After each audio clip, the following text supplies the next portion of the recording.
So Toronto rapper Houdini had just passed away a little while ago from a shooting downtown.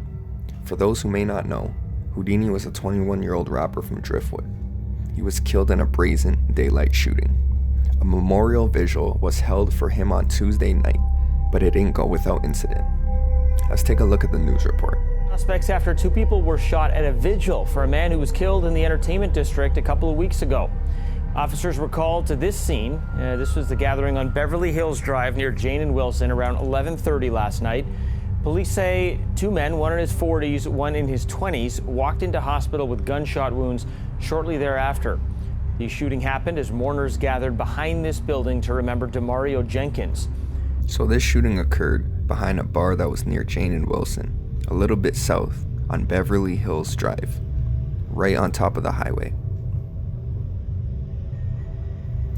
So the video starts with everyone just chilling in the back of the bar. In the bottom right corner you see what looks to be burnabands, but that's just a guess. Anyways, a shot rings out and everybody scrambles to get inside. There's some confusion, people don't know where the shooter is at. But he continues firing.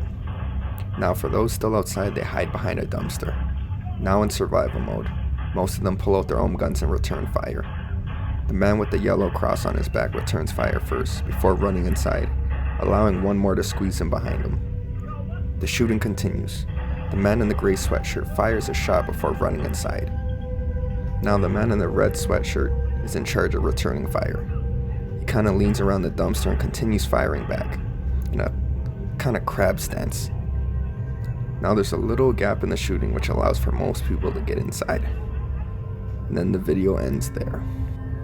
So yeah, I think the shooter was somewhere on this grass part here, maybe behind the trees, which would make it really hard to see where the shooter was coming from since it was dark out. After all that gunfire, more than 60 shell casings would be found by police in the area. 2 people ended up getting shot, who turned themselves into the hospital with gunshot wounds. I'm surprised to the fact that a memorial vigil for someone who passed away from gun violence would get shot up. Just goes to show how ruthless some of these gangs are and how deep the beef goes. I'm also surprised to the amount of people who just had guns and fired back.